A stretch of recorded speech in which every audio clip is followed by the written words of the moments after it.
موضوع الدرس في إثبات الرسالة للأنبياء والرسل عليهم الصلاة والتسليم، سورة الحديد، تفسير ابن كثير۔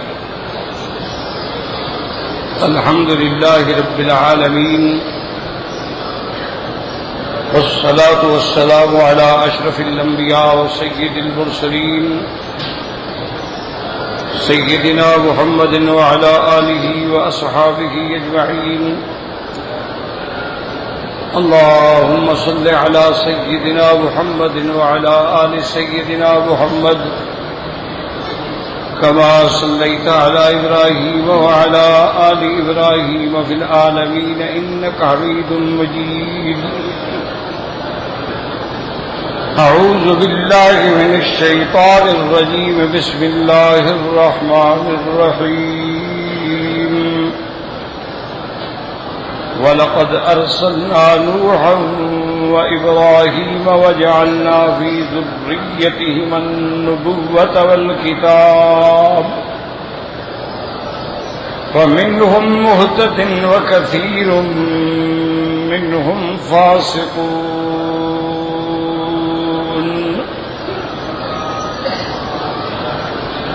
ثم قفينا على آثارهم برسلنا وقفينا بعيسى ابن مريم وآتيناه الإنجيل وجعلنا في قلوب الذين اتبعوه رأفة ورهبانية ابتدعوها ما كتبناها عليهم إلا ابتغاء رضوان الله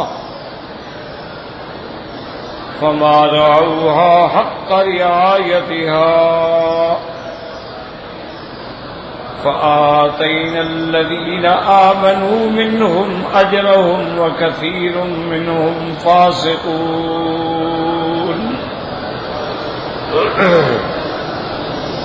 اللہ تبارک و تعالی نے کلام مقدس کی ان آیات مبارکہ میں ارشاد فرمایا ہے کہ وَلَقَدْ أَرْسَلْنَا، تحقیق ہم نے بھیجا، نوح علیہ السلام، ابراہیم علیہ السلام، وَجَعَلْنَا فِي ذُرِّيَّتِهِمَا، اور ہم نے ان کی اولاد میں رکھ دی نبوت بھی اور کتاب بھی۔ فَمِنْهُمْ مُهْتَدٍ، ان میں سے بعض جو ہیں وہ ہدایت یافتہ تھے، وَكَثِيرٌ مِّنْهُمْ فَاسِقُونَ، اور ان کی اکثریت جو ہے وہ حد سے نکلنے والے تھے۔ ثُمَّ قَفَّيْنَا عَلَىٰ آثَارِهِمْ، پھر ان کے نقش قدم پر ان کے بعد ہم نے اور پیغمبر بھیجے، اور ان کے بعد پھر ہم نے عیسیٰ ابن مریم بھیجا، وَآتَيْنَاهُ الْإِنْجِيلَ، اور ہم نے اس کو کتاب انجیل عطا فرمائی، وَجَعَلْنَا فِي قُلُوبِ الَّذِينَ اتَّبَعُوهُ، اور ہم نے جو عیسیٰ علیہ السلام کے پیروکار تھے ان کے دلوں میں محبت اور رافت رکھی، وَرَهْبَانِيَّةَ، اور رہبانیت جو تھی ابتدعوها، انہوں نے خود اس کو پیدا کیا، ما كتبناها علیہم، ہم نے ان پہ نہیں لکھا، الا ابتغاء رضوان اللہ، مگر حاصل کرنا اللہ کی رضا کا، فما رعوها حق رعایتها، پھر انہوں نے اس کا صحیح حق ادا نہ کیا جو حق تھا، فآتینا الذین آمنوا منہم اجرہم، ان میں جو ایمان لائے ان کو ہم نے ان کا بدلہ اور ثواب دیا، لیکن ان کی اکثریت جو تھی وہ بھی کافر تھی اور کفر کرنے والے تھے۔ تو اب یہ سمجھیں کہ ان آیات میں اللہ نے ارشاد فرمایا ہے کہ ہم نے بھیجا نوح علیہ السلام اور ابراہیم علیہ السلام، اور پھر ہم نے ان کی اولادوں میں، یعنی نوح علیہ السلام اور ابراہیم علیہ السلام کی اولادوں میں نبوت اور کتاب جو تھی وہ رکھ دی۔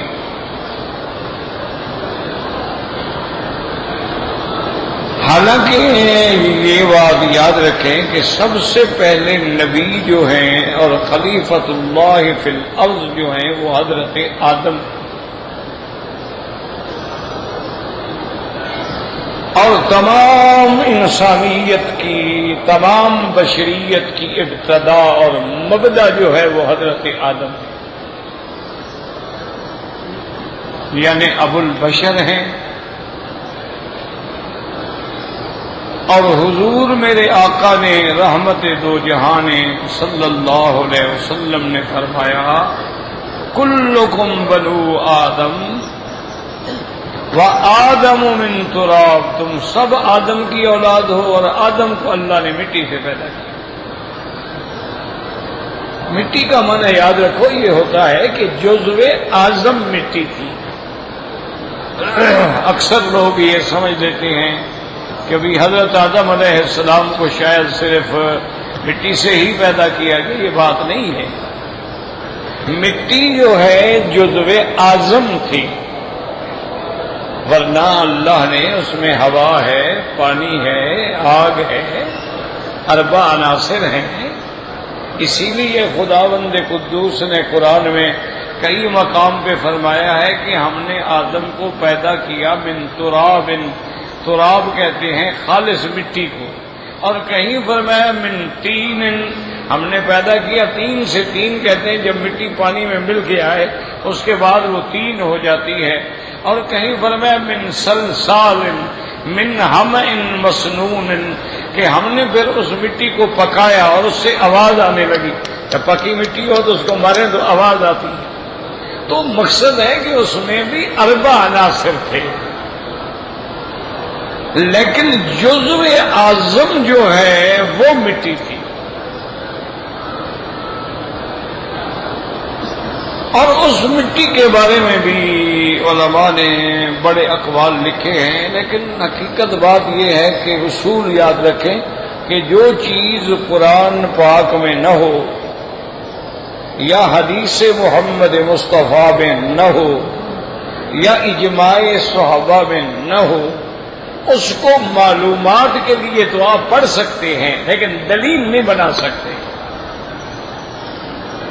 جیسے بنو اسرائیل کی روایات ہیں تو علماء لکھ دیتی ہیں معلومات کے لیے کہ ہمیں کچھ اگر فائدہ ہو سکتا ہے ہو جائے، لیکن حجت نہیں ہے، ان کو دلیل نہیں بنایا جا سکتا۔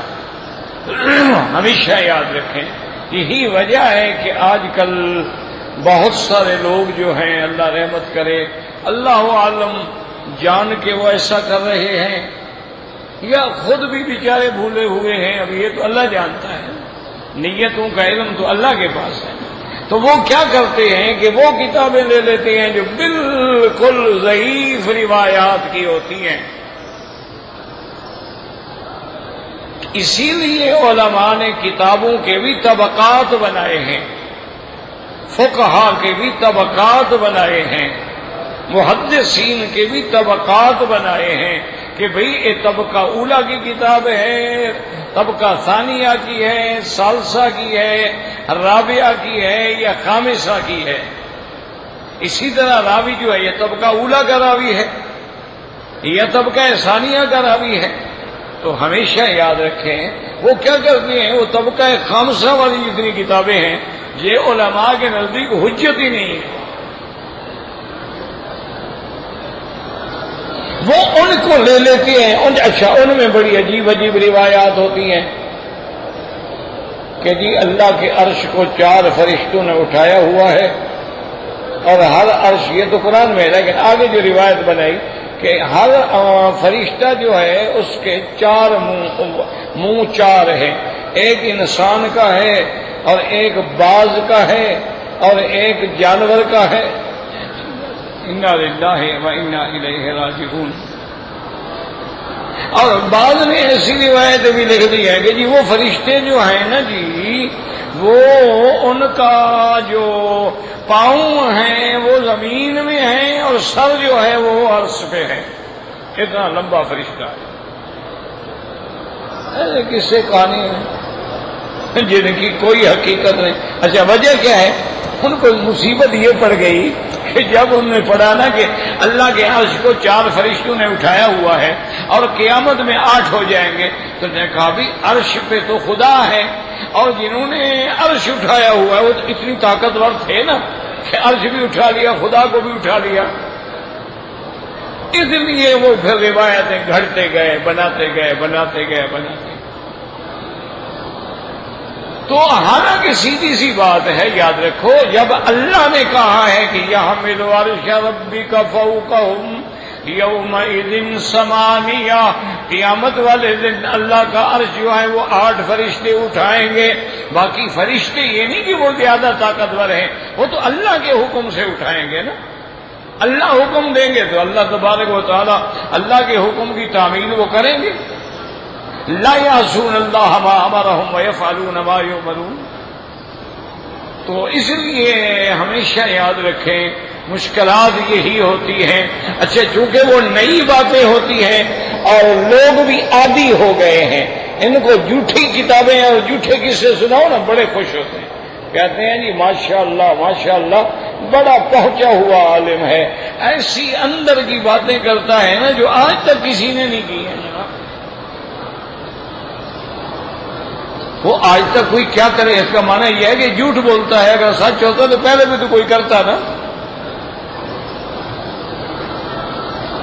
تو یہ باتیں جو ہیں نا یاد رکھو یہ بالکل غلط ہوتی ہیں، دیکھنا پڑتا ہے قرآن کیا کہتا ہے، اللہ کے نبی کا فرمان کیا کہتا ہے۔ دیکھو نا، سب سے پہلے قرآن کس پہ اترا؟ محمد مصطفیٰ۔ ایک بات یاد رکھو، تو جتنا حضور سمجھا سکتے ہیں کوئی مائی کا لال سمجھا سکتا ہے؟ جن کو پڑھایا بھی اللہ نے اور بیان بھی اللہ نے سکھلایا، اور پھر صحابہ کو پڑھایا محمد مصطفیٰ نے، پھر تابعین کو پڑھایا اصحاب رسول اللہ نے، تو ان سے علم والا کون بڑا ہو سکتا ہے؟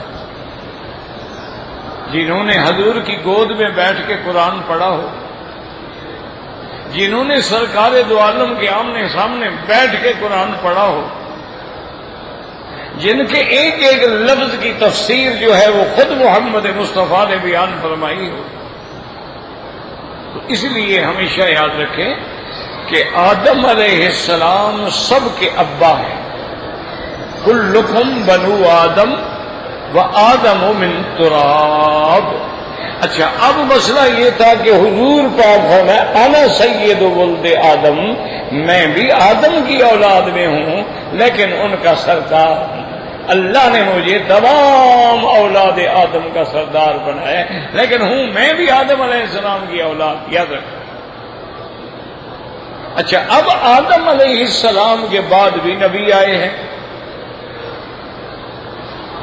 آدم علیہ السلام سے لے کر سیدنا نوح علیہ السلام تک جو ہے 10 صدیاں ہیں، یعنی 1000 سال، صدی ہوتی ہے 100 سال کی، تو حضرت آدم سے لے کر نوح علیہ السلام تک 10 صدیاں گزر گئی۔ لیکن قرآن نے سب سے پہلے نوح علیہ السلام کا ذکر کیا ہے، تو یاد رکھو کہ نبی تو پہلے گزرے ہیں لیکن رسول کوئی نہیں گزرا، بات سمجھ، یعنی حضرت نوح علیہ السلام سے پہلے نبی تو ہیں، خود آدم علیہ السلام نبی ہیں، شیس علیہ السلام نبی ہیں، لیکن اول رسول، سب سے پہلا رسول جو ہے وہ حضرت نوح علیہ السلام، ان سے پہلے اللہ نے کوئی رسول نہیں کیا، اور سب سے آخری رسول جو ہیں وہ حضرت محمد مصطفیٰ صلی اللہ علیہ وآلہ آلہ و اصحابہ وسلم۔ اب جناب یاد رکھیں کہ حضرت نوح علیہ السلام کی اولاد میں جب طوفان نوح آیا، جب اللہ کا عذاب آیا، آسمانوں سے پانی برسا، زمین میں پانی اگلا، طوفان آ گیا، سب کچھ غرق ہو گیا، سب کو اللہ نے غرق کر دیا۔ صرف نوح علیہ السلام اور ان کے ساتھ جو لوگ کشتی میں سوار تھے صرف وہ بچ گئے، اور حضرت نوح علیہ السلام کے ساتھ تقریباً اس دور میں جو ساتھ سوار تھے وہ 80 آدمی تھے، مرد بھی عورتیں بھی، اور ایک بیٹا حضرت نوح علیہ السلام کا جو کافر تھا، جو منکر تھا، وہ غرق ہو گیا، وہ کشتی میں سواری نہیں کی۔ نوح علیہ السلام نے اس کو بہت پکارا لیکن اس نے انکار کر دیا۔ تو اس سے معلوم یہ ہوا کہ بیٹے ہونے کی وجہ سے جنت نہیں ملے گی جب تک ایمان نہیں لیا ہوگا۔ کوئی کہے میں سید کا بیٹا ہوں اس لیے چھوٹ جاؤں گا، پھر نوح علیہ السلام کا بیٹا چھوٹ جاتا۔ کوئی یہ کہے میں قریشی کا بیٹا ہوں، میں مخدوم کا بیٹا ہوں، میں عالم کا بیٹا ہوں، اللہ یہ نہیں جانتے۔ اگر اعمال صحیح ہوں گے، عقیدہ صحیح ہوگا تو بدلہ ملے گا، ورنہ نوح علیہ السلام کا بیٹا سامنے ڈوب رہا ہے، باپ چیخ رہا ہے، اللہ کو پکار رہا ہے، مولا مہربانی فرما، ان ابنی، میرا بیٹا ہے۔ بیٹے کو کیا بچانا تھا؟ حضرت نوح علیہ السلام پہ تنبیہ آ گئی، فرمایا فلا تسألن ما لیس لک بہ علم، خبردار آئندہ مجھ سے سوال نہ کرنا جس کا تجھے علم نہ ہو، کیوں مانگتے ہو تم؟ اور آئندہ اگر تم نے ایسی غلطی کی، انی اعظک، میں نصیحت کرتا ہوں تمہیں، ان تکون من الجاہلین، میں چاہوں تو تیرا نام بھی نبوت سے حذف کر دوں۔ اندازہ کریں یعنی بیٹے کو کیا معافی ملی، حضرت نوح علیہ السلام بھی عتاب آ گیا، اور صاف اللہ نے قرآن میں کہہ دیا فلا تسألن ما لیس لک بہ علم، خبردار جس کا تجھے علم نہ ہو۔ اللہ کہتا ہے علم نہ ہو اور ہم عقیدہ رکھیں انبیاء عالم الغیب ہوتے ہیں، ہم عقیدہ رکھیں اولیاء اللہ عالم الغیب ہوتے ہیں، اس سے بڑا کفر ہے کوئی دنیا میں؟ اللہ کہتے ہیں تجھے علم ہی نہیں۔ جب میں نے منع کر دیا تھا تجھے کہ نوح علیہ السلام اب نہ مانگنا مجھ سے، جن نے ایمان لانا تھا وہ ایمان لا چکے ہیں، اب کوئی ایمان نہیں لے آئے گا، تم نے کیوں مانگا پھر مجھ سے؟ تم نے یہ جرأت کیوں کی جب ہم نے آپ کو کہہ دیا تھا کہ انہ لن یؤمن من قومک الا من قد آمن، جو ایمان لا چکے اب کوئی ایمان نہیں لائے گا۔ تو یاد رکھیں کہ حضرت نوح علیہ السلام جو تھے کشتی میں تھے، اللہ نے قرآن میں باقاعدہ بتایا ہے کہ وَحَمَلْنَاهُ فِي الْفُلْكِ الْمَشْحُونِ، ہم نے کشتی میں سوار کر دیا، ثم اغرقنا بعد الباقین، باقی کو سب کو ہم نے غرق کر دیا۔ اسی طرح دوسری جگہ قرآن کہتا ہے انا لما طغى الماء حملناكم فی الجاریہ، جب پانی نے تجاوز کیا، حد سے نکلا، طغا مانا حد سے نکل جانا۔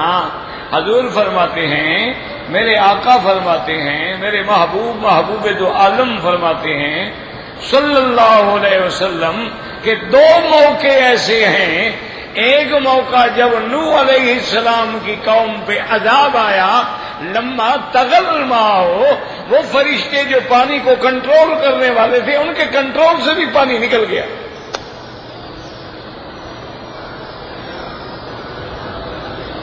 ورنہ اللہ نے آج تک کوئی بارش نہیں اتری، ما انزل اللہ من قطرۃ من ماء ولا ہواء الا بکیل معلوم وبدن معلوم، کوئی پانی نہیں اترتا مگر اللہ کو پتا ہے کتنے قطرے اترنے ہیں، اور کوئی ہوا نہیں چلتی مگر اللہ کو پتا ہے کہ کتنی مقدار میں چلنی ہے۔ لیکن حضور نے فرمایا دو موقع ایسے ہیں کہ جب اب نوح علیہ السلام کی قوم پہ طوفان آیا، لمبا تغل ما ہو تو پانی حد سے نکل گیا، فرشتوں کے قابو میں بھی نہ رہا۔ اور اسی طرح جب قوم عاد پہ عذاب آیا، اما عاد فاہلکوا بالطاغیہ، اللہ نے ان پر بھی عذاب بھیجا ہوا کا، اور وہ ہوا بھی فرشتوں کے کنٹرول سے گویا نکل گئی۔ اب نوح علیہ السلام کی کشتی جو ہے یاد رکھو وہ جبل جودی پہ پہنچی ہے، یہی قرآن ہے، اللہ کا قرآن، اسی پہ باقاعدہ اس نے نام لیا کہ ہم نے حضرت نوح علیہ السلام کی کشتی جو تھی، قیل یا ماؤ، اللہ نے حکم عقلی، اللہ نے حکم دیا کہ یا قیل یا ضبلئی، ماں کی اب زمین پی جاؤ اپنا پانی، وَيَا سَمَاءُ أَقْلِعِي وَغِيضَ الْمَاءُ وَقُضِيَ الْأَمْرُ وَاسْتَوَتْ عَلَى الْجُودِ، اور کشتی جو تھی وہ جودی پہ آ گئی۔ یہ جو لوگوں نے بنایا ہے کتابوں میں، تاریخوں میں، کہ جودی سے مراد ہندوستان کا ہمالیہ پہاڑ ہے، یہ بالکل جھوٹ ہے، من گھڑت روایات۔ جودی جو ہے یاد رکھو یہ عراق میں پہاڑ ہے، عراق اور شام کی سرحد پہ، اور وہ پہاڑ معلوم ہے عرب کو، اور حضور نے فرمایا کہ میری امت کے لوگوں نے بھی نوح کی کشتی کی وہ تختیاں اور لکڑیاں دیکھی ہیں، یعنی وہ پڑی گئی نا وہاں، اللہ نے ان کو عبرت بنا دیا نا، اس کشتی کو یادگار بنا دیا۔ تو بہرحال اب جناب پھر حضرت نوح علیہ السلام کی اولاد میں 3 لڑکے تھے، حام، سام، یافس۔ ایک تو کنعان تو مر گیا نا، وہ تو غرق ہو گیا، تو باقی جو لڑکے بچے ہوتی ہیں حام، سام، یافس۔ اب ان 3 میں سے اللہ نے ساری دنیا میں جو مخلوق ہے وہ پیدا کی، یاد ہے۔ یہ عرب علاقے جو ہیں یہ سام کی اولاد ہیں، اور آپ جو ہیں حام کی اولاد ہیں، اور افریقن ممالک جتنے ہیں یہ یافس کی اولاد ہیں۔ تو اللہ نے ان 3 میں سے سب کو پیدا کیا۔ تو اب ذریت نوح علیہ السلام چلے۔ اب ابعد جو ہیں ہمارا پہلا باپ جو ہیں وہ حضرت آدم ہو گئے، اور الابد ثانی جو ہیں وہ حضرت نوح علیہ السلام۔ پھر حضرت نوح علیہ السلام کی ذریت میں پھر ایک زمانہ آیا کہ جب حضرت ابراہیم آئے۔ حضرت ابراہیم علیہ السلام کو بھی اللہ نے یہ شرف دیا کہ آپ کی ذریت میں اللہ نے نبوت رکھ دی، کہ یعنی آپ دیکھیں کہ ابراہیم علیہ السلام جو ہے، میرے پاک مدنی نے رحمت دو عالم نے کتنی پیاری بات فرمائی، فرمایا الکریم ابن الکریم ابن الکریم ابن الکریم۔ تو لوگ نہیں سمجھے،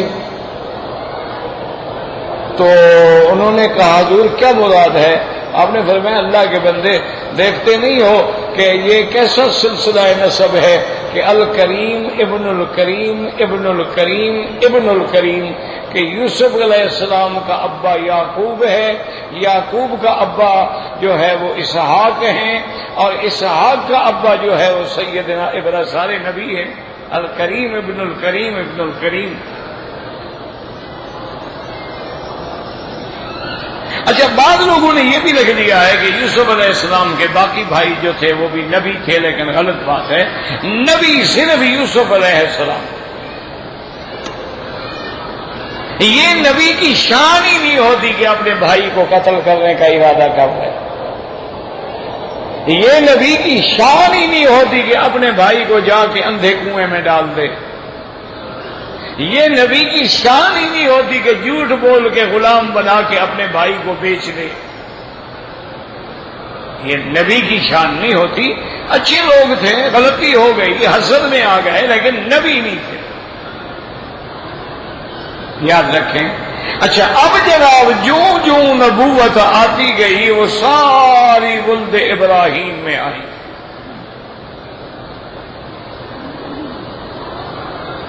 اللہ بدلہ تو دیتے ہیں نا، یاد رکھو اللہ کسی کا احسان نہیں رکھتے۔ حضرت ابراہیم علیہ السلام نے اللہ کی توحید کے لیے اپنے ماں باپ کو چھوڑا تھا کہ نہیں چھوڑا تھا؟ باپ کو بھی چھوڑ دیا، ماں کو بھی چھوڑ دیا، کیونکہ وہ بت پرست تھے۔ قال سلام علیک، اچھا ابا جان ہم جا رہے ہیں، ساستغفر لک ربی، اللہ سے میں معافی مانگتا رہوں گا آپ کے لیے، لیکن اب میں آپ کے ساتھ رہ نہیں سکتا۔ تو اسی لیے حکم ہے کہ اگر آپ بھی ایسے علاقے میں ہیں، ایسی بستی میں ہیں جہاں ہر طرف مشرک ہیں اور تم توحید کے نام لینے پہ قادر نہیں ہو، تو چھوڑ دو ایسی بستی کو۔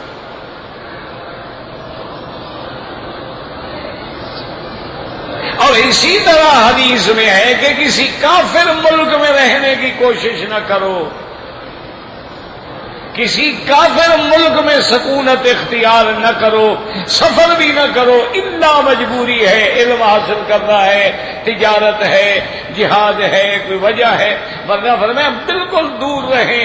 کافروں کے اگر ملک کے اندر رہو گے تو کسی وقت ایسے حالات پیدا ہو سکتے ہیں کہ تم بھی ان جیسے ہو جاؤ۔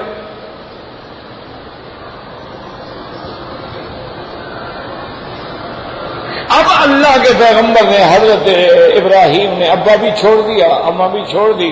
اللہ نے فرمایا میرے خلیل، تم نے میرے لیے گھر بار ماں باپ چھوڑا ہے نا، ہم بھی تیری اولاد میں اتنی شان رکھیں گے قیامت تک نبی تیری اولاد سے ہی ہے۔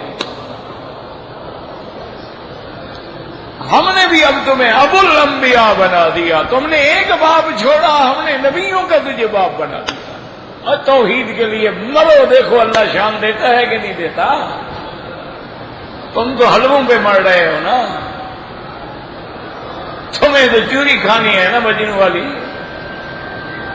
خون دینے والے عاشق تو کم ہوتے ہیں۔ توحید کے لیے مار کھانی پڑتی ہے، اور جب وہ مار کھانی پڑتی ہے تو پھر شان آتی ہے۔ حضرت امام احمد بن حنبل جو اس ملک کے امام ہیں رحمت اللہ علیہ فرماتے ہیں کہ جب مجھے کوڑے مارے گئے، اللہ عالم، فرماتے ہیں اس کوڑے میں پتہ نہیں کیا شان تھی کہ اس کے بعد مجھے اللہ نے اونچا کر دیا، اللہ نے میری شان بلند کر دی۔ تو اس لیے یاد رکھیں کہ یہاں اللہ نے فرما دیا کہ ہم نے نوح اور ابراہیم، ان کی ذریت میں ہم نے نبوت بھی رکھ دی، کتاب بھی رکھ دی۔ اب سارے انبیاء جو آئے ہیں یاد رکھو، حضرت اسحاق ان کی اولاد کا نام کیا ہے؟ یعقوب۔ یوسف علیہ السلام کے ابے کا نام کیا ہے؟ یعقوب۔ ان کا دوسرا نام کیا ہے؟ اسرائیل۔ اسرائیل بھی ان کا نام ہے، یعقوب بھی ان کا نام ہے، یا بنی اسرائیل، یہ وہی نسبت ہے۔ تو اب جتنے نبی آئے سب حضرت یعنی اسحاق کی اولاد میں آئے ہیں، کیونکہ حضرت یعقوب کس کے بیٹے ہیں؟ حضرت اسحاق کے۔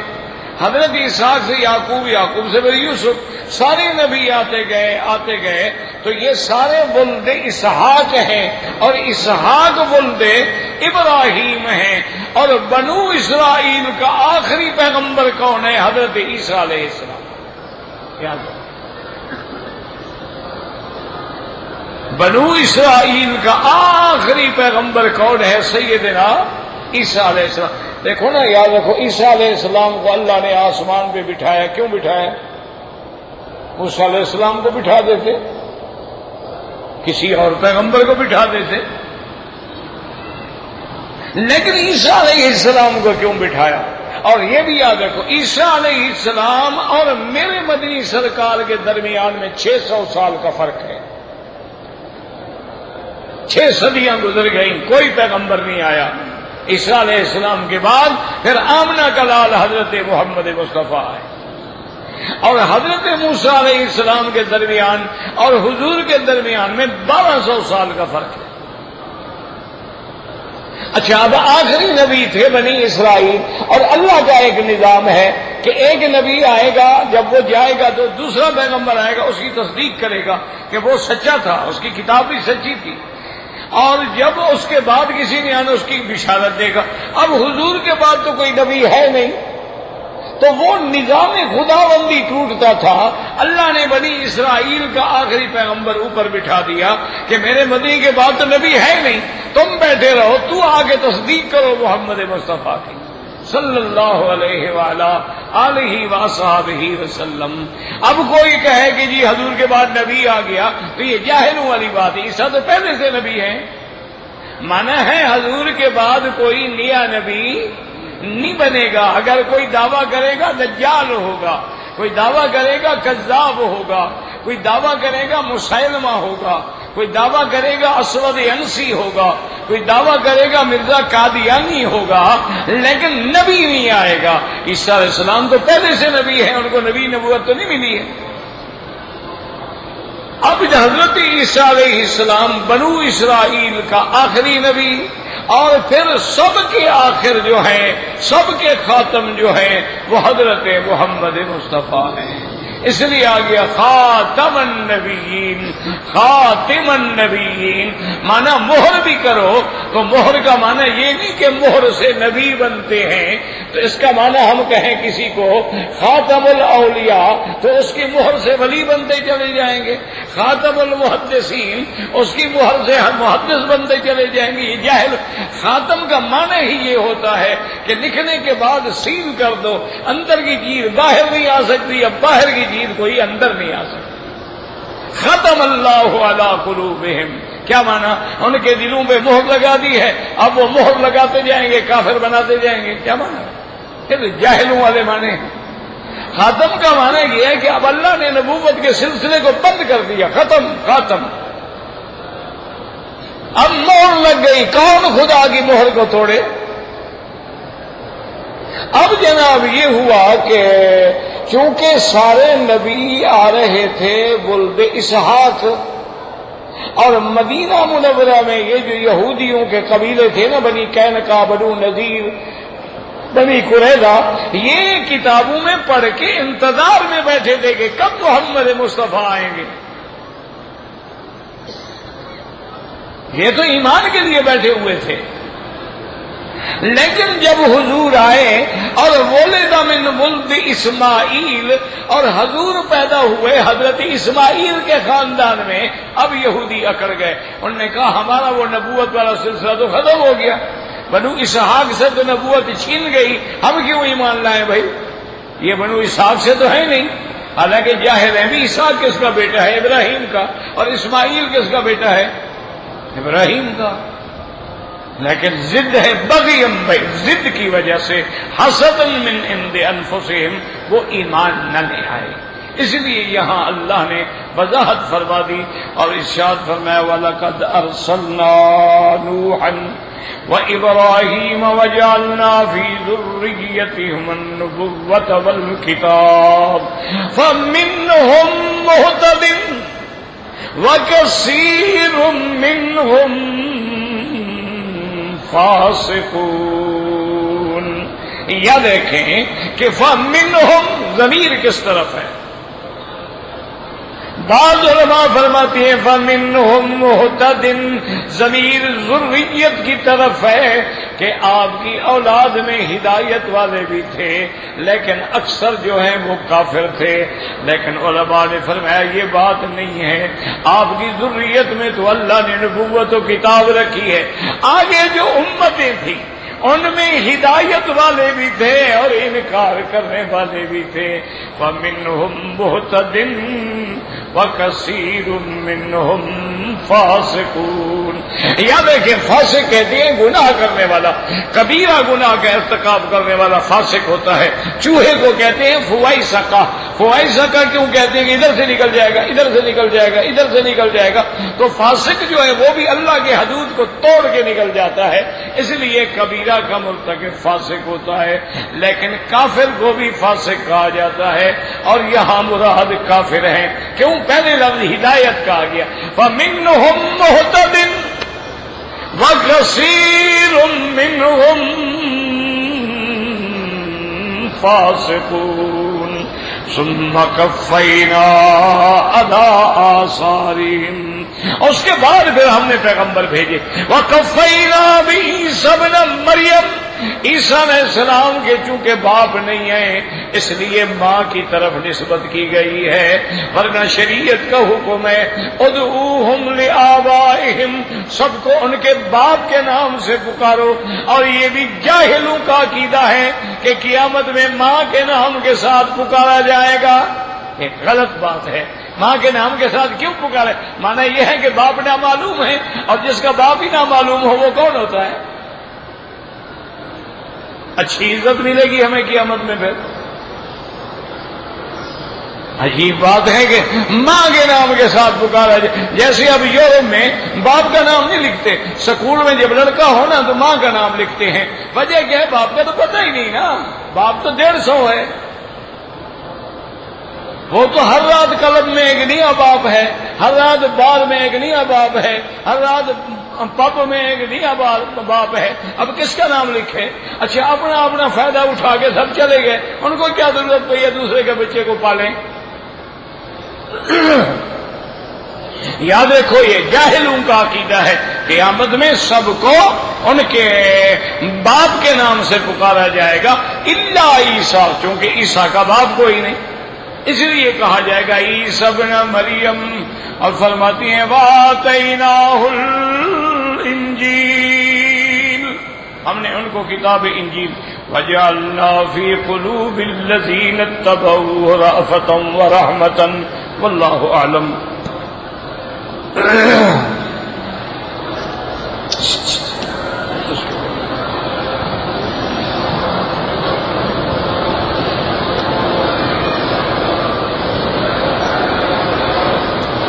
میری والدہ نے اپنی جائیداد تقسیم کی، اس کے بعد مجھے وصیت کی کہ جو زیور ہے وہ رقم ہے مسجد کے لیے دے دینا۔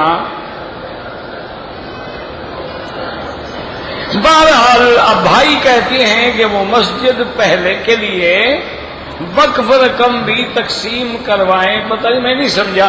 بہرحال اپنی والدہ کی وصیت پہ عمل کرو، ایک موٹی بات ہے۔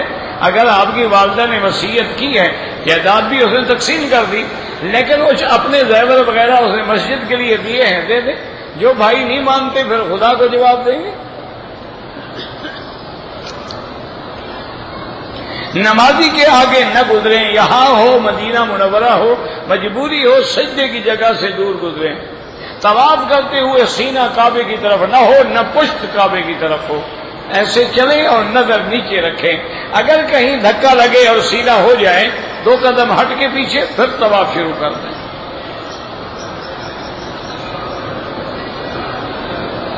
بہن بھائیوں کے لیے طواف نہیں، اپنے لیے کرو، اپنی نیت سے کرو، اس کے بعد دعا مانگو، اللہ چاہے تو ان کو ثواب دے دے۔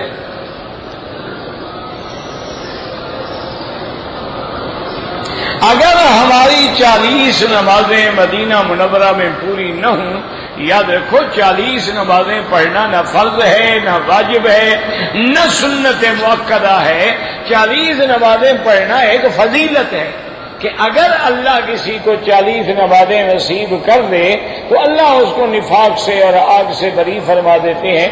نہ پڑھ سکے کوئی بات نہیں، ایک آدمی مثلا 9 صبح جاتا ہے، 9 بجے جا کے صلاۃ و سلام پڑھتا ہے، 10 بجے واپس نکل آتا ہے، ظہر ایک نماز بھی نہیں پڑھتا، کوئی بات نہیں، زیارت ہو گئی۔ زیارت الگ چیز ہے، فضیلت الگ چیز ہے، پڑھ سکیں پڑھیں، نہ پڑھ سکیں کوئی بات نہیں۔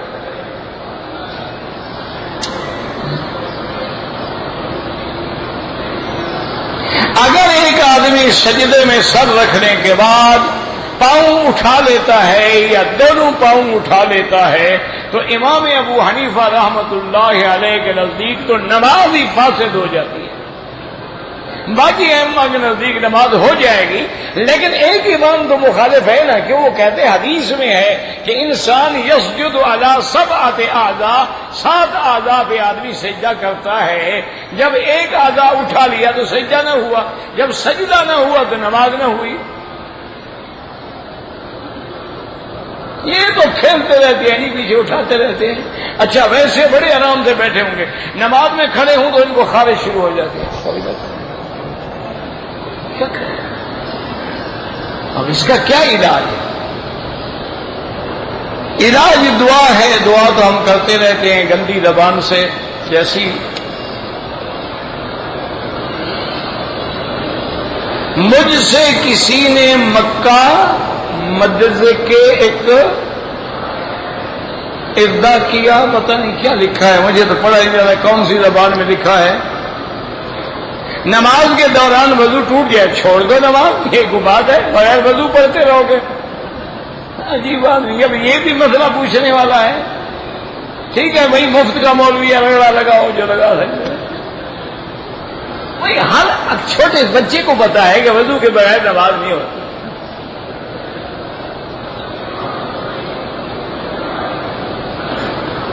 اگر کوئی آدمی بیمار ہے اور اس کے منی کے قطرے نکلتے رہتے ہیں، بیماری میں منی شنی نہیں نکلتی ہوتی، یاد رکھو، ایک ہے منی، ایک ہے مزی، ایک ہے ودی، تین چیزیں ہوتی ہیں۔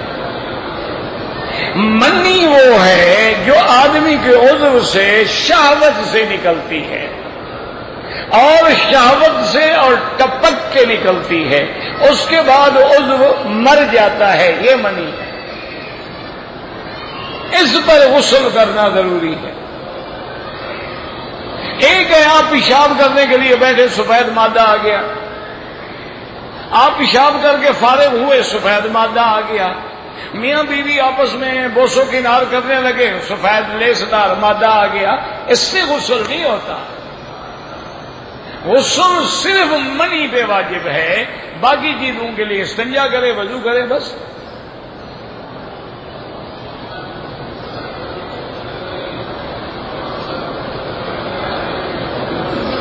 ہم نکاح پہ آ رہے تھے، عورت کو ایام حیض آ گئے، اس نے نیت نہیں کی، یہ بڑی بے وقوفی کی، حیض میں بھی نیت کرنا جائز ہے، اگر مسئلہ پوچھتے اس عمرے سے بھی محروم نہ ہوتے۔ اب بہرحال آ گئے، اب حل یہ ہے کہ فوراً مدینہ منورہ چلے جاؤ، وہاں سے احرام باندھ کے آ جائے تاکہ اس کا میقات کا عمرہ ہو جائے۔ اگر یہاں عمرہ کرو گے تو دم دینی پڑے گی۔ کہتے جی کہ دبئی میں بھی ایک بینک ہے، میرا بھائی میں کسی بینک کو نہیں جانتا، میری بات کو سمجھا بھی تو کرو نا، میں کسی بینک کو نہیں جانتا کہ یہ اسلامی ہے یا نہیں ہے۔ باقی جن علماء نے لکھا ہے جامعہ فاروقیہ کے، وہ تو میرے باپ ہیں، والد کی جگہ ہیں، میں ان سب کا احترام کرتا ہوں۔ میں نے بھی تمہاری طرح سنا ہے کہ بعض بینک اسلامی انداز میں کام کر رہے ہیں، کچھ خلیج کے ہیں، کچھ دبئی کے ہیں، کچھ آپ کے ملکوں کے ہیں، لیکن میرے پاس ان کی نہ کوئی تفصیل ہے، نہ تو ان کی کوئی طریقہ کاروبار ہے۔ اگر وہ کر رہے ہیں تو ان کی مدد ضرور کریں، اور ان میں غلطی ہے تو علماء سے کہیں ان کی اصلاح کریں، یہ نہیں کہ ان کو بند کر دیں۔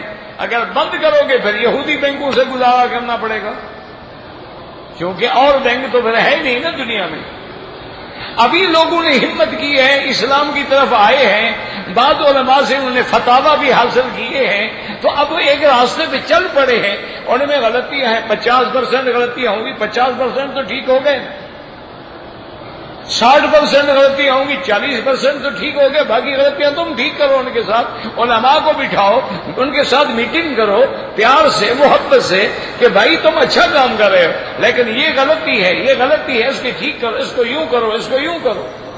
میرے لیے تو سارے بزرگ واجب الاحترام ہیں، حضرت تقی صاحب ہوں، حضرت ظفر علی خان صاحب ہوں، حضرت سلیم اللہ، تمام میرے لیے تو بزرگ ہیں، میرے لیے واجب الاحترام ہیں، میرا ان سے کسی مسئلے میں اختلاف نہیں، اور نہ میرا وہ مقام ہے کہ ان کے مقابلے پہ میں فتویٰ دے سکوں۔ میری ایک درخواست ہے کہ خدا کے لیے یہودی بینکوں کو فیل کرو، اسلامی بینکوں کو کامیاب کرو۔ میری تو درخواست ہے امت مسلمہ سے، 57 ملک ہے اسلامی، ایک اسلام کے نام کا بینک بناؤ، اسلام کے نام کی کرنسی بناؤ، ایمان سے یہ کافر تمہارے پاؤں میں پڑے ہوں گے۔ تمہاری دولت سے وہ عیش کر رہے ہیں، ہم بھوکے مر رہے ہیں، ان کے پاس اپنی دولت کہاں ہے؟ وہ تو ڈاکو ہیں، لٹیرے ہیں، دولت تمہاری ہے۔ ان کے پلے میں تو کچھ بھی نہیں ہے، وہ تو سب سے بڑے بھکاری ہیں، سب سے بڑے جواری ہیں۔ لاس ویگاس کہاں ہے؟ سب سے بڑے جوئے کہاں ہوتے ہیں؟ سب سے بڑے سٹے کہاں ہوتے ہیں؟ سب سے بڑے ایکسچینج مارکیٹوں کو آگ کہاں سے لگتی ہے؟ سب سے لیمین بینک کہاں تباہ ہوئے ہیں؟ یہ وہ ان کے پلے میں تو کچھ نہیں، وہ تو بھوکے ننگے ہیں، ان کے پاس تو صرف لوگوں کو ہلاک کرنے کے ہتھیار ہیں، اور بیچتے کس کو ہیں تمہیں؟ کیوں؟ اور خریدار ان کو کہاں سے ملے؟ تم اگر متحد ہو جاؤ اور اسلام کے نام پہ اقتصادیات کو لے آؤ اور اسلام کے نام پہ مشترکہ کرنسی بنا دو، خدا کی قسم ہے یہ جو بڑی بڑی طاقتیں کہلاتی ہیں نا، یہ تمہارے جوتے چاٹیں گے۔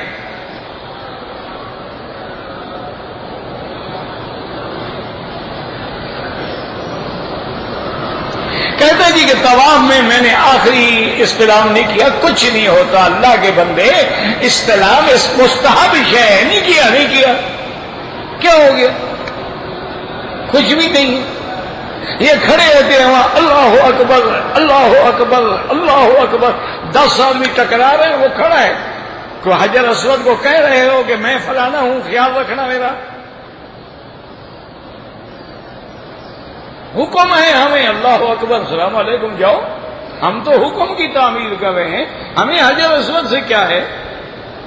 تیرے بوسے کو ہم دیتے ہیں بوسہ حجر اسود پر، وگرنہ ہم مسلمانوں کا کیا رکھا ہے پتھر میں؟ ہم تو محمد مدنی کے بوسے کو بوسہ دے رہے ہیں نا۔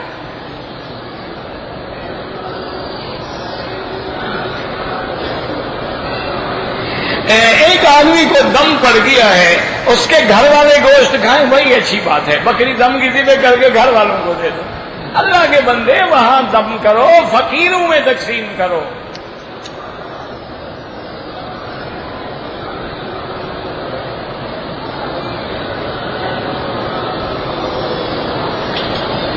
پتہ نہیں مدینے سے احرام باندھا، لیکن کوئی امر واقع ہوا دم پر، کیا امر واقع ہوا؟ تو میں کیا خواب دیکھوں؟ حضرت علی اور حضرت معاویہ کے درمیان میں جنگ ہوئی تھی، بالکل ہوئی تھی۔ ان میں حق پہ کون تھا؟ حق پہ حضرت علی تھے، حضرت معاویہ کی اجتہادی خطا تھی، اور اجتہادی خطا معاف ہوتی ہے۔ دیکھو نا، حضرت ہارون اور حضرت موسیٰ علیہ السلام میں جنگ ہوئی، ناراضگی ہوئی، داڑھی پکڑ لی بھائی کی، نبی کی داڑھی پکڑ لی، تو کس میں الزام لگاؤ گے؟ وہ دونوں نبی ہیں، وہ بھی دونوں جو ہیں وہ داماد محمد مصطفیٰ ہے، اور حضرت معاویہ جو ہیں وہ حضور کی بیوی کا بھائی ہے، سالہ ہے، اور کاتب الوحی ہے، وہ تو دونوں حضور کے عزیز ہیں۔ دشمن نے لڑا دیا، باپ بیٹا بھی لڑ جاتے ہیں۔ حق حضرت علی کے ساتھ تھا، یہ اہل سنت والجماعت کا عقیدہ ہے کہ حق حضرت علی کے ساتھ تھا۔ حضرت معاویہ سے غلطی ہوئی اور اجتہادی خطا ہوئی، اور خطا اجتہادی جو ہے، المجتہد جو ہوتا ہے یخطئ و یصیب، اس سے غلطی بھی ہوتی ہے اور ثواب بھی ہوتا ہے، اگر غلطی بھی ہو جائے اس کو بھی اجر ملتا ہے۔ لیکن یاد رکھو، لڑائی کے بعد بھی وہ دونوں بھائی تھے۔ جب حضرت علی اور حضرت معاویہ رضی اللہ عنہما کی جنگ ہو رہی تھی، روم کے بادشاہ کو اطلاعات ملی، وہ پہلے بھی مار کھائے ہوئے تھے، تو ان کو موقع ملا، انہوں نے کہا کہ بھی حضرت علی اور حضرت معاویہ لڑ رہے ہیں، ان کا، اور حضرت علی مدینہ چھوڑ کے کوفے کو ہیڈ کوارٹر بنا بیٹھے ہیں، ہمیں بڑا اچھا موقع ہے، ان کو لڑنے دو، ہم مدینے پہ پیچھے سے جا کے حملہ کر کے مدینے پہ قبضہ کرنا۔ تو بادشاہ نے تیاری شروع کر دی۔ حضرت معاویہ رضی اللہ تعالی عنہ کو پتہ چلا کہ بادشاہ روم جو ہے وہ مکہ مدینہ پہ چڑھائی کر رہا ہے، تو اس نے اس کو خط لکھا حضرت معاویہ نے، آج بھی وہ خط تاریخ میں شاہد ہے۔ پتہ ہے آپ نے کیا لکھا؟ آپ نے لکھا، یا کلب الروم، اے روم کے کتے، ہماری لڑائی سے فائدہ اٹھانا چاہتے ہو؟ جس دن تم نے مدینے کا رخ کیا، معاویہ علی کا سپاہی بن کے لڑے گا۔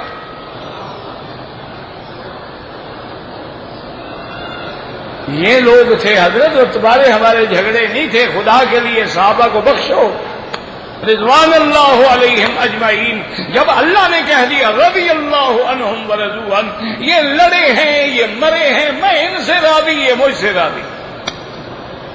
تو جن پہ رب راضی ہو گیا تم ناراض ہو تو پھر کافر ہو، رب راضی ہو گیا تم ناراض ہو تو قرآن کا مخالف ہے، سیدھا کافر ہے۔ یہ لڑائیاں ہوتی ہیں، دشمنوں نے لڑایا تھا، یہودیوں نے لڑایا تھا، بی بی عائشہ کو حضرت علی سے لڑایا، حضرت عائشہ کو حضرت معاویہ سے لڑایا، لڑائیاں ہوئی، لیکن حضور پاک نے پہلے فرما دیا تھا۔ آپ نے حضرت حسن کو دیکھا، چھوٹے تھے، آپ نے فرمایا ان ابنی ھذا لسید، یہ میرا بیٹا جو ہے سردار بنے گا، لعل اللہ یصلح بہ بین فئتین عظیمتین من المسلمین، اللہ اس کے ذریعے دو مسلمان جماعتوں میں صلح کروائے گا۔ حضرت حسن نے صلح کروائی حضرت معاویہ سے، صلح ہو گئی تو اللہ کے نبی کا فرمان سچا ہو گیا، اور نبی پاک نے بھی فرمایا لڑ تو رہے ہوں گے لیکن ہوں گے مسلمان۔ ان کے اسلام پہ اعتراض نہیں کیا حضور پاک نے۔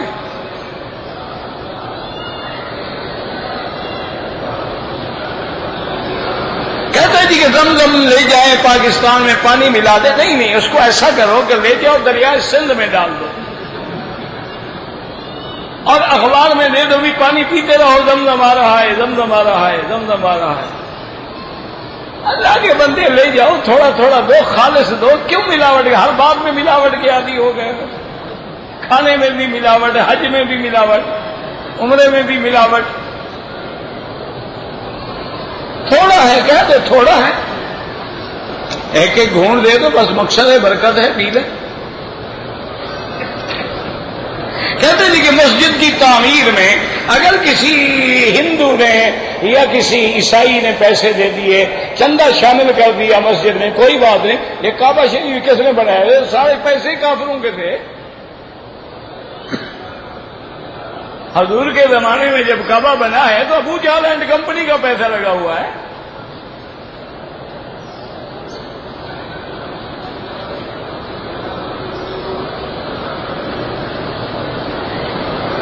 میری بیوی بھی ہے، بہن بھی ہے، والدہ بھی ہے، ایک کی نہ مانو تو دوسری ناراض ہو جاتی ہے، کسی کی نہ مانو نا،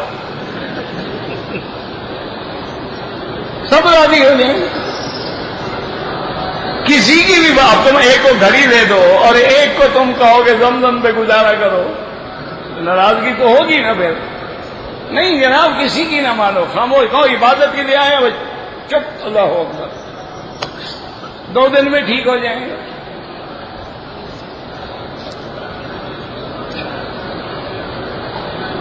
میاں بیوی کی رضامندی کے بغیر اگر آدمی حج عمرے پہ چلا جائے تو بیوی کے محتاج تھوڑے ہیں کہ ہم اس سے اجازت لیں، بیوی بغیر اجازت کے نہیں جا سکتی، خامند کو تو اجازت لینے کی ضرورت نہیں، لیکن آج کل خامند کو اجازت لینی پڑتی ہے، بیوی بغیر اجازت کے جاتی ہے۔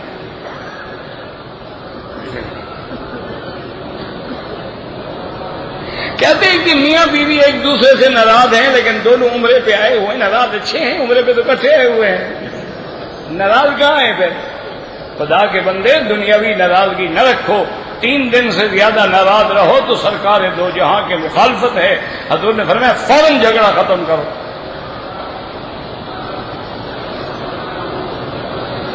اگر کوئی آدمی قرآن کی دعا ہے سجدے میں پڑھے، بطور دعا پڑھے، جائز ہے، رب انی مغلوب فانتصر، رب انی مسنی الضر وانت، لیکن دعا سمجھے، قرآن سمجھ کے نہ پڑھے۔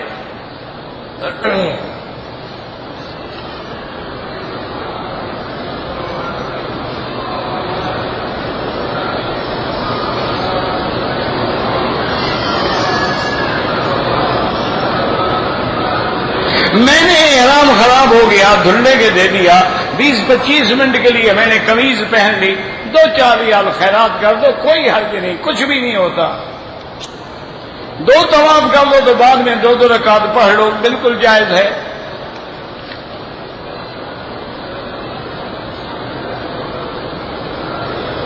یہ تم نے سارا غلط، اللہم اجرنی فی مصیبتی واخلف لی، غلط لکھا ہے تم نے، کسی عالم سے لکھوا لو۔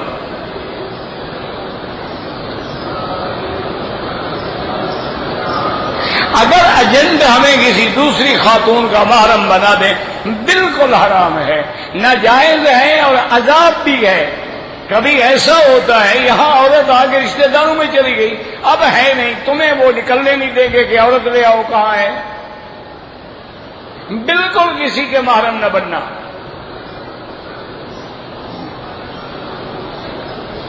منافع کی شرع کی کوئی حد نہیں ہوتی، لا ضرر ولا ضرار، نہ کسی کو نقصان پہنچاؤ نہ خود نقصان اٹھاؤ، اعتدال ہو۔ اگر ہم حضور پاک کے روضہ مبارک پہ کھڑے ہوں پھر سیدھا صلاۃ و سلام پڑھیں، الصلاۃ والسلام علیک یا رسول اللہ، کیونکہ حضور زندہ ہیں۔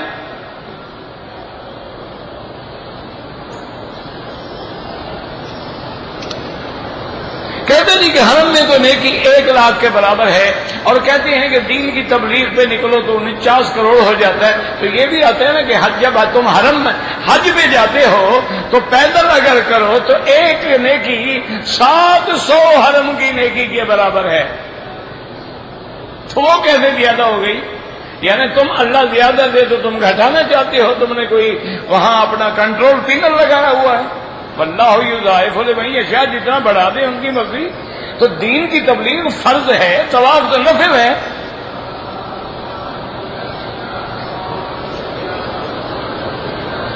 اگر ایک آدمی طواف کر لیا، صفا مروہ دوڑ لیا، لیکن تھک گیا، جا کے سو گیا، صبح کو سر مڈایا، کوئی بات نہیں۔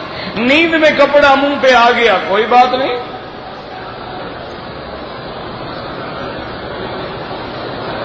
اگر ہم دوسرا عمرہ کرنا چاہیں مسجد عائشہ سے یا جعرانہ سے، اگر میاں بیوی طواف میں علیحدہ ہو جائیں کوئی بات نہیں۔ زندہ بہن بھائیوں کے لیے دعا کرو، پڑھا ہی نہیں جاتا۔ ایک آدمی کی شادی ہوئی 8 سال، خاوند شادی کے 3 ماہ بعد سعودی عرب آ گیا، 2 سال تک فون پہ رابطہ رہا، پھر 6 سال ہو گئے وہ نہیں آیا۔ بہرحال اگر وہ زندہ ہیں تو نکاح باقی ہے، نہ آئے وہ گناہ گار ہے، قیامت میں سزا بھگتے، لیکن نکاح نہیں ٹوٹے گا۔ اس سے طلاق حاصل کرو، عورت جا کے کورٹ میں خلو کر دے۔